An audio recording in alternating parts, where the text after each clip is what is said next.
All right, everyone, welcome to the Hurley Investments Market View Commentary for Monday, the 3rd of April. Over the weekend, I was down in Las Vegas, Mesquite, Nevada area, picking up some more business. And I ran into Goldman Sachs guys. And these were the interns, right? Interns and first five. Didn't want that to get in there. The first 5-year guys. And to their credit,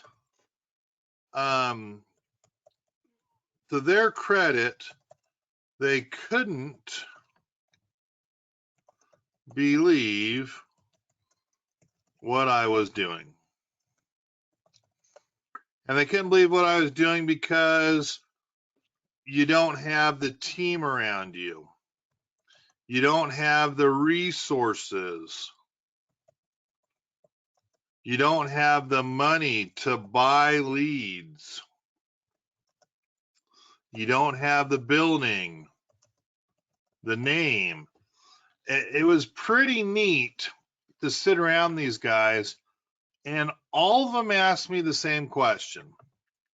Every single one asked me exactly the same question because they're not trained at this level per se to think for themselves. And every question named different ways came down to, what do you do when you don't know what to do? And I'm going to ask you guys kind of that same question because I think it applies to life. I think Bosserman, I got it. Wednesday at noon, and you're also Eastern Standard Time as well, Bosserman, correct? Maud,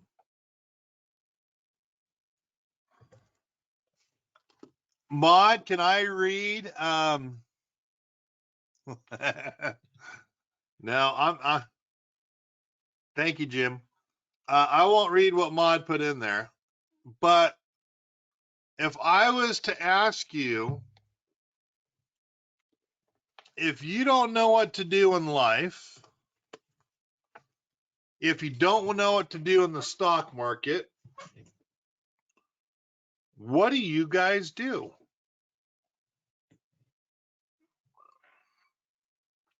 Because I think this can be a life lesson, and it doesn't change, in my opinion.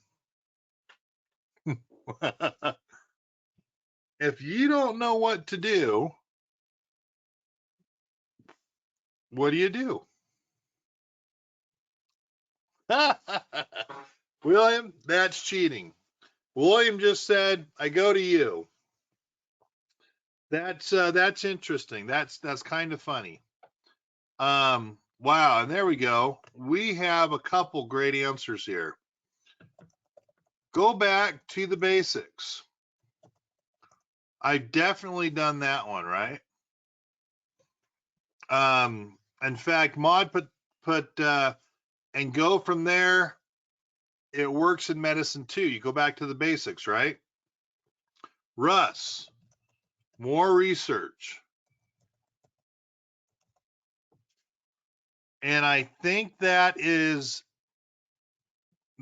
the key that I was going on.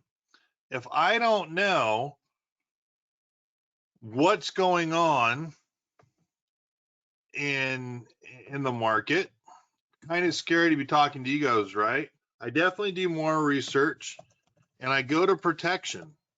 When it doesn't make sense, I go to protection. Someone just said, ask someone ask someone that maybe should know, or ask someone you respect with experience.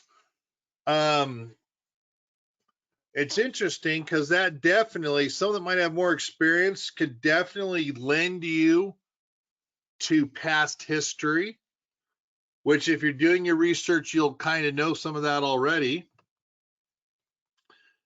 We had another one, ask someone who's successful in doing what you do. Ask someone who's been through it before. I agree with all those. For me particularly, I study. With that said, I had a couple questions recently, right? Kevin, how, and so let me go ahead and put those in there. How do you think the government is going to bail out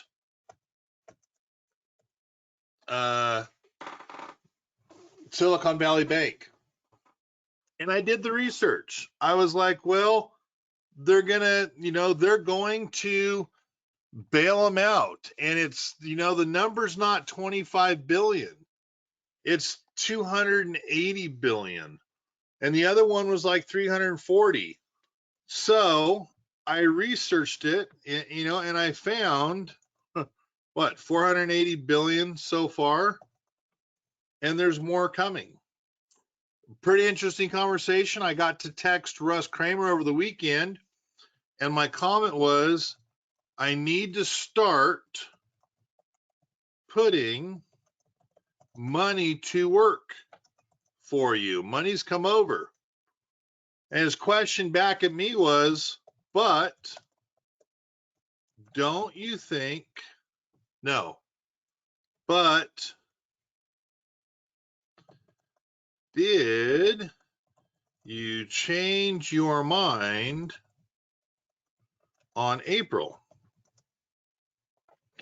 And the interesting part, he's like, okay, hey, Kevin, I pay attention to what you say each week. And he's like, you're going to start putting my money to work, but are you paying attention to April? You thought it was going to be down. Is this maybe one of the better things to do? He was very politely asking me, hey, dummy, you just said April's going to be down. You're not charging me. I trust you to put it in when we have opportunities. Why do you feel the need to put it in now, right? Great question. And that's the neat part about the market. And that's something, if I can impress upon you guys today, the market is always ever living. It's always changing.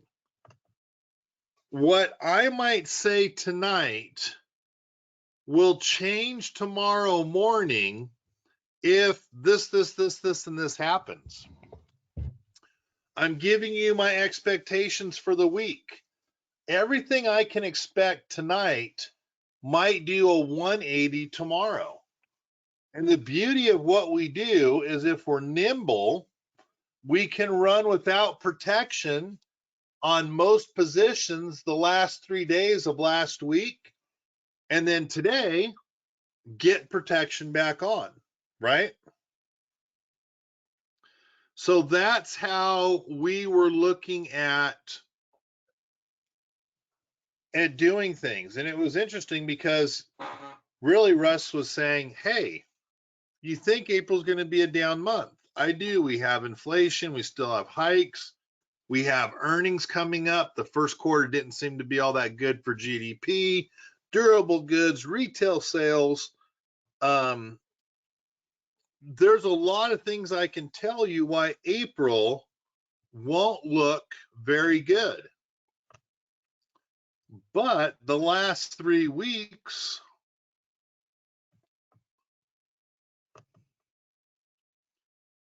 if I can just grab a pen, let's make it a certain color.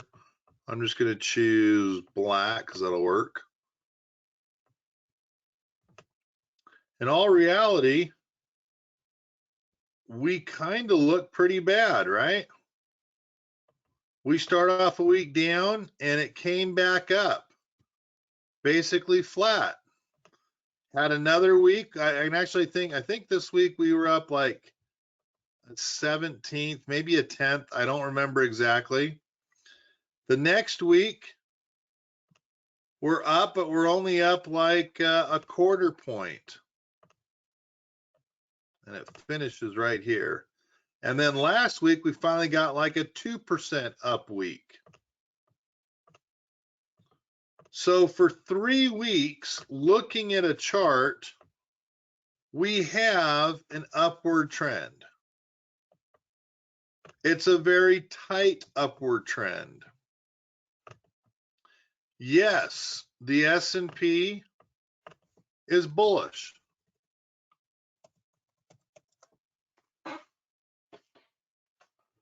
For 2 weeks, we were up, 0.37 or 0.4%. And then last week, we were up 2%. And not only were we up, we bounced off of the 50-day and we're heading up higher. I'm a little shocked on today. New money has to come into the market. Today or tomorrow, new money is coming in. That money is going to come into our market in one way or another. I would have expected it to be more today after the bounce. It wasn't happening. In fact, Meta was down, Disney was down, Micron was down, and Block was down. Almost called it Square. Yet banks were up, and you kind of sat there and you just looked at it going, okay, what's going on? And what's going on is inflows were very weak this first quarter. People are going to cash. People are afraid of the market because of inflation. And we're not getting the cash inflows that we were expecting because people are holding back. Well, Kevin, what about 401ks and so forth? That money still has to come in. That money I would expect to come in. But it will be a matter of time. And that matter of time, maybe it's not this week. Maybe because it's a holiday week with Good Friday. You never know. This was sent to me from Bill. Thank you, Bill. But in 1 month, technology was up 10.9. Consumer discretionary is up 10.4. Things that people have money for. That's what was moving in our stock market. Money. If you have money, you were spending it.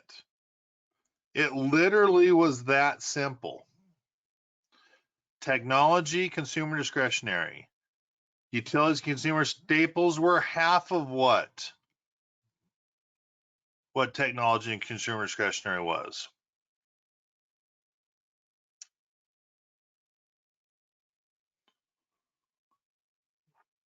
Pretty amazing when you look at it and in general. Energy was down, real estate was down, materials were down, financials were down. Financials were down big. Should they have been down that big? Probably not.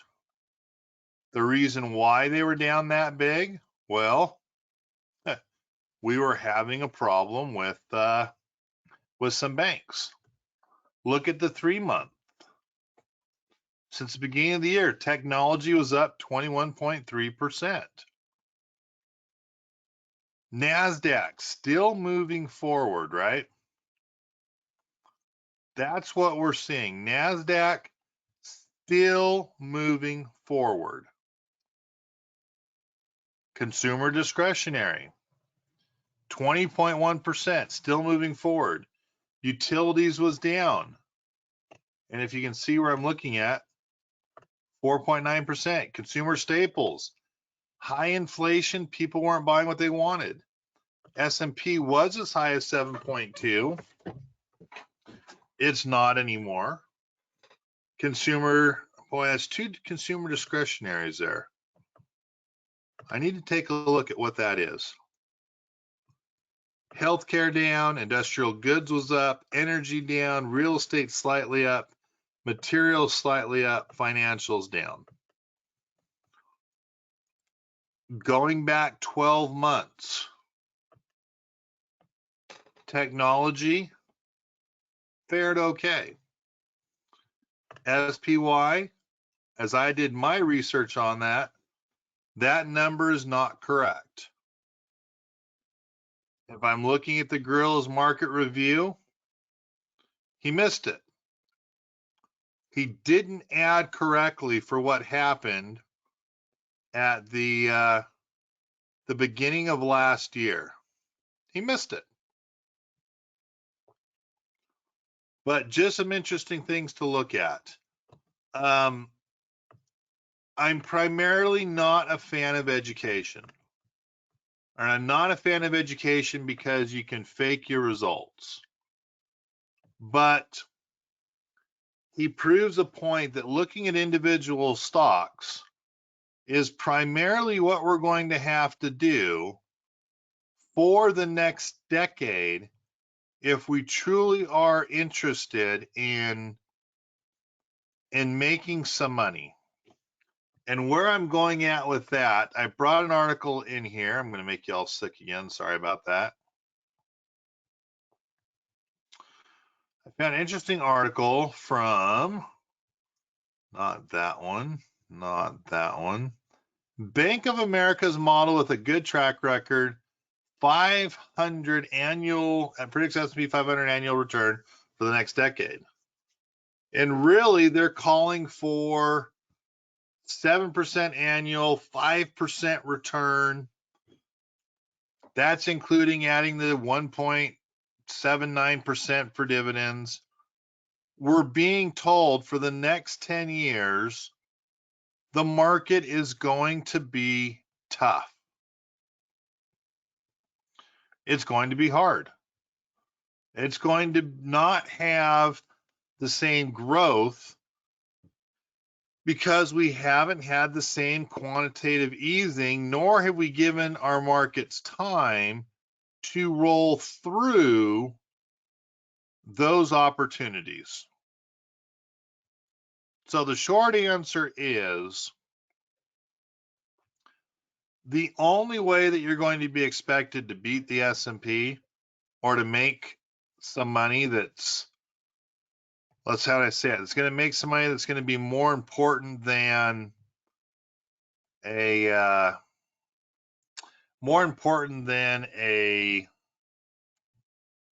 treasury bill or bond, is that you're going to have to work. You're going to have to find those undervalued stock positions that will give you the opportunity to beat the S&P 500. As I was going through some of what the education Mr. Gorilla was talking about, he kind of hit the obvious. Hey, Facebook is moving. AMD is moving. If AMD is moving, for those that are in Micron, we have that opportunity. Google is an opportunity. If Google, NVIDIA, and Microsoft are an opportunity, so is Baidu and Apple. These guys might have already had their move. These guys have already moved. Some of those other ones have not. Newmont Mines has moved. Salesforce has moved. Activision has moved. Here's some that haven't moved, right? First Republic, Key Corp, Zions Bank down 38.5%. Well, these are some of the ones that got hit like some of the things we were in last year. There are opportunities that are there. It's just going to be a little difficult to follow those opportunities along. So my comment is this. We have a huge opportunity this year because of how far great blue chip stocks fell last year. Apple really didn't move. Disney really didn't move. Boeing didn't move, but it beat itself up, right? Bank of America really didn't move. JP Morgan really didn't move. Ford beat itself up. Under Armour really didn't move and had the opportunity. Visa, Google L, Meta beat itself up last year. Has a great opportunity to go higher this year. As I'm just thinking out loud and looking at some of these opportunities, it's a no-brainer. Kevin, you didn't mention Baidu. Baidu, opportunity to move.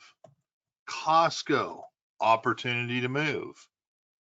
Dollar General, no opportunity to move.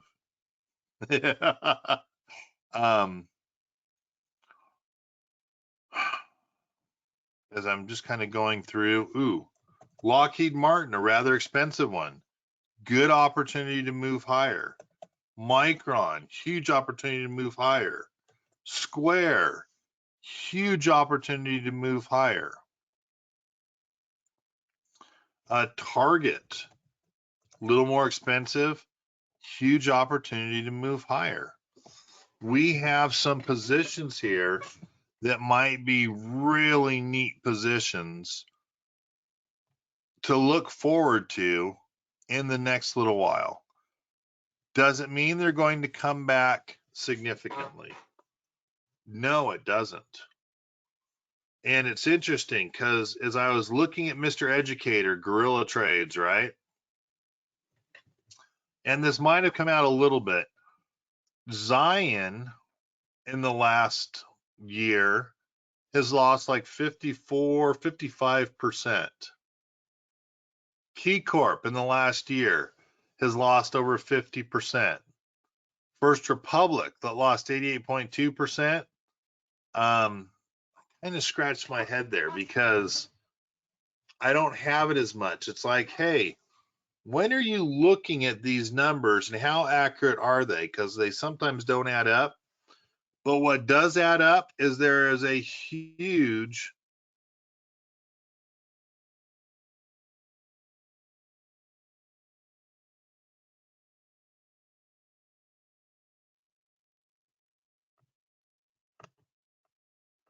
All right, let's see if I'm back for you guys. Let's do an audio check. If you can hear me, would you please let me know?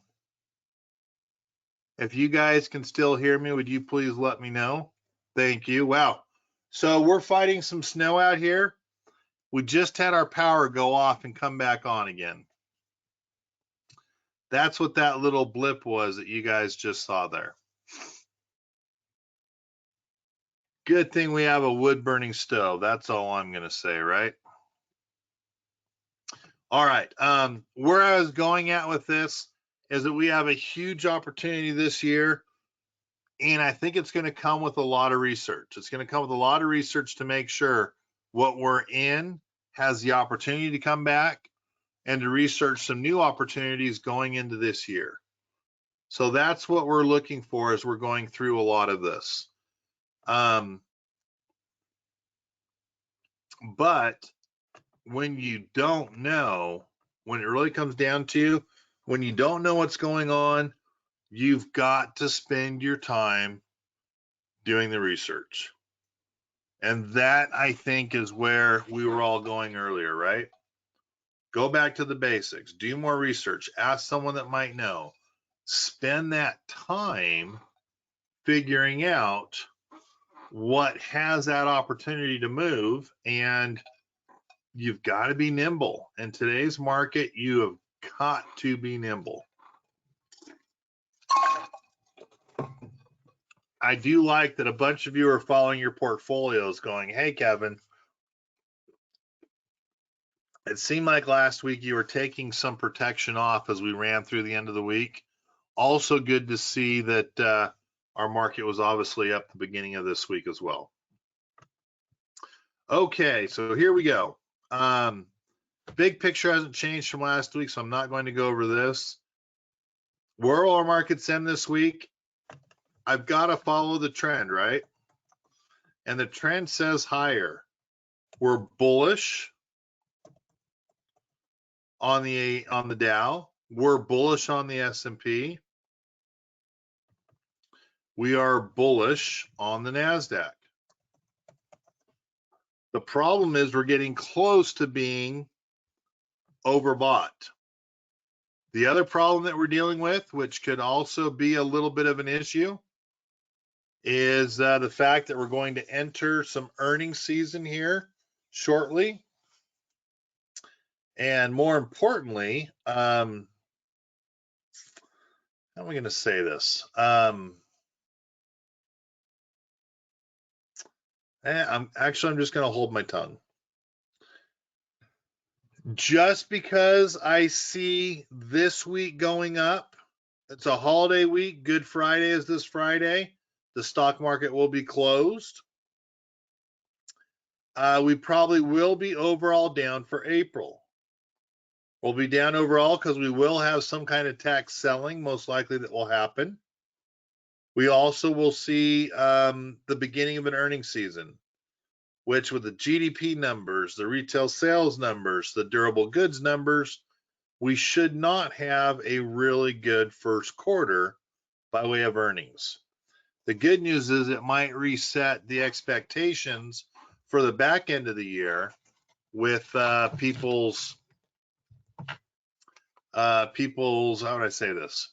It'll set our expectations for the back end of the year for people's expectation of having a full valued market or a fair valued market. If we head back down again to that 38 level, that will be more of a fairly valued market and not a full valued market, which means we would look at some opportunities more towards the end of the year. It'll be interesting the push that we get with the certainty of holding off on interest rate hikes. And I believe our next interest rate hike meeting is going to be in May. So May we'll see about getting interest rates and where we're going to go from there. This week, they have it listed as Friday, average work week, non-farm payroll, private payroll. All of that will most likely move to Thursday, again, as Friday is Good Friday, and the stock market is closed, bond market is closed, futures are closed, everything is closed on Friday. All right, let's see what else I have to go through you. 23 has been bad for the bears. Here's 5 reasons why the going could get even worse. If you're bearish, I thought it was pretty interesting. 5 reasons why we still might continue into a bullish market. First, the bank blowing up is more of a cleanup on aisle 7 than a full-blown crisis. We're going to have a couple banks that will probably, a couple more banks that will probably go out of business, but our banks are fundamentally sound. Obviously, our government's going to bail them out, so there's not a crisis that's there. Second, traders are going to start perceiving monetary policy issues as more supportive as the Fed lowers the inflation and as we will stop our interest rate hikes. What else do we have here?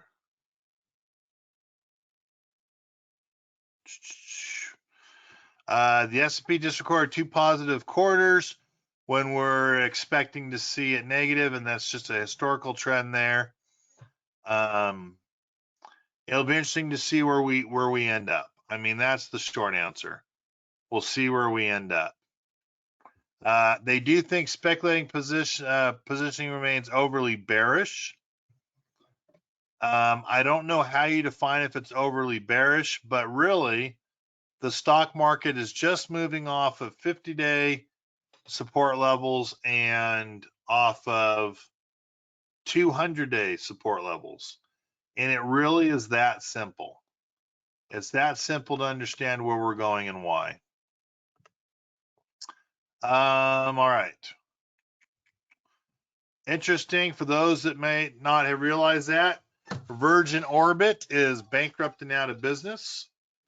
Set up, they're going to fly people all over. Well, I found it interesting because they've separated into pieces. The flying people all over is still in business, but the company that makes those low orbit flights and rockets is going out of business, so it's going to not get there. Couple things that I found interesting, though, for their key points. Lack of execution.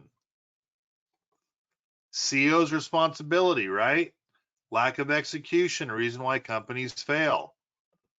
Deal efforts fell apart. If you don't have the sales to back up your product, your company's going to go out of business. Interesting article on DeSantis. Now Disney stripped him of their power. Once again, I can't believe he didn't let this happen. But if you ask me, I think he let this happen. This will be the reason why DeSantis probably will not run as president this time around, even though it might have something to do with Trump. Very interesting article, how Disney positioned itself that basically is saying, hey, it is our right to use free amendment speech. I agree in the free First Amendment speech, but I also think Disney better get ready for a lot of conservatives to not be attending their parks the way that they used to. All right, went over to the Bank of America. I just found an interesting article on money matter advice. So something for you guys to read in regards to just budgeting. And I also found a second article on if you use these 13 intelligent phases every day, you have a higher emotional intelligence than most people. I didn't find any swear words in here, which might cancel me out on being one of these highly intelligent people. But with that said, what questions do you guys have in regards to the next quarter? In regards to how money is being managed, in regards to the market, is there anything I can answer for you that will be helping you guys out? And I'll give you a second to come up with something, but if not, you don't have to come up with something. You can just say, hey, thank you very much. But Jim, I cannot. I've got back-to-back calls as soon as we're done, which means I will probably not be done tonight until 11 o'clock Mountain Standard Time for a couple things going on. But I can give you a buzz first thing tomorrow. Will that work for you?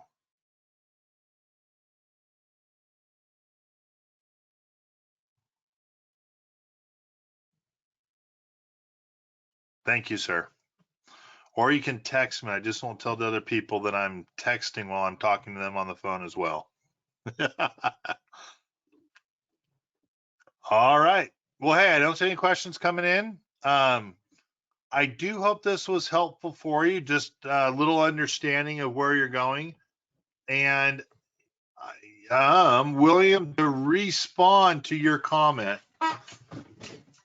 where do you go to read is an interesting comment, because I look at many different points of view.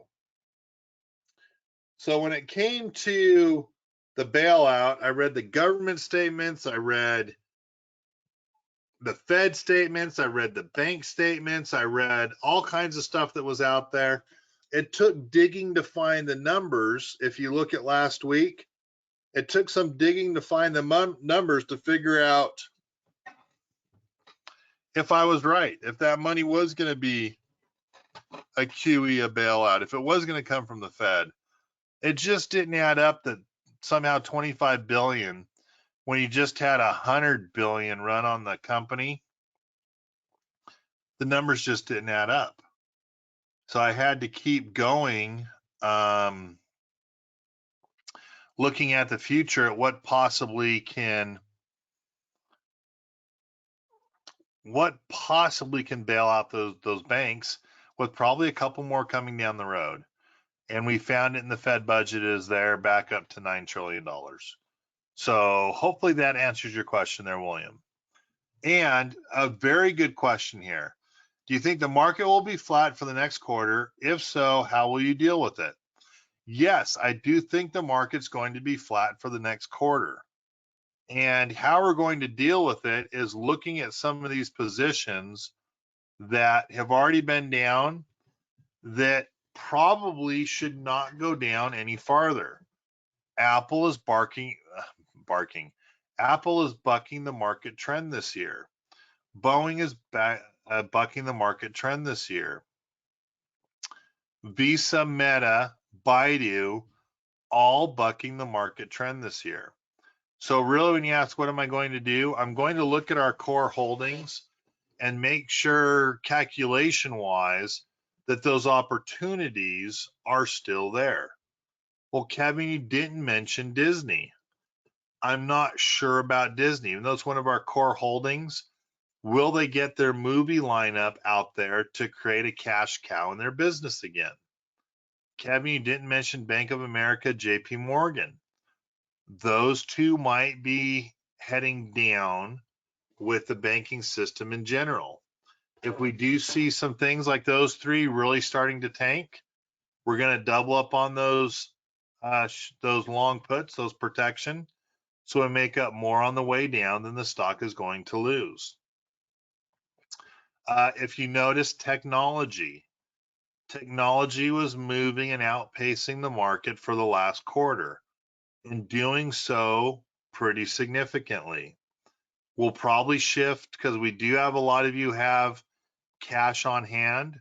We'll probably shift more of that money to technology for this year. Give us the opportunity to ride that wave with these companies that don't need to borrow money at these higher interest rates. So that's how I would look at doing, that's how I look at managing those portfolios accordingly. And Jim, does that answer your question?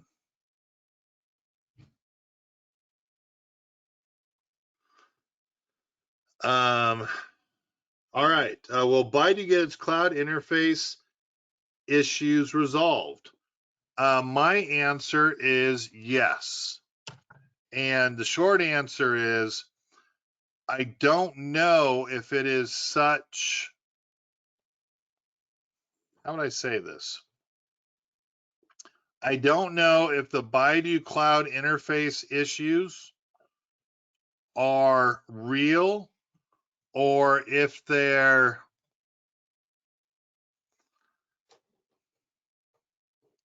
how would I say it? I don't know if they're real or if they're brought on by the government, right? So if you think about it, its price has already been cut in half. It has its AI bot stuff that's a little off. But it has so many fingers of profitability in different directions that I'm thinking all it needs is a consumer demand on that other side, and you could see Baidu again that 280, 300 realistically.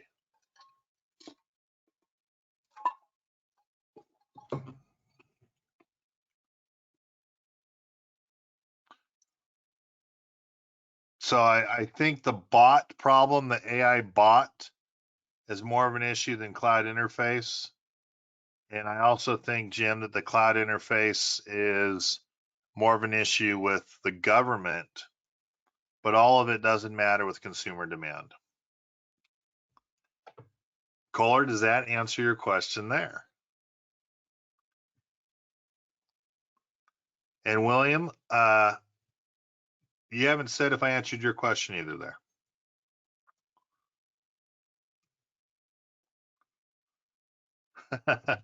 I hope so too, Jim. All right, thank you, William. All right, guys. Hey, pleasure being with you here tonight. I'll work on having Dave help me get this uploaded here. Have a great Easter. Don't be surprised if we might cancel Thursday. It really will depend on what we have going on. But guys, always a pleasure to be with you. Thank you very much for your time, and we look forward to seeing you I definitely will see you next Monday. Have a happy Easter, everyone. Bye-bye.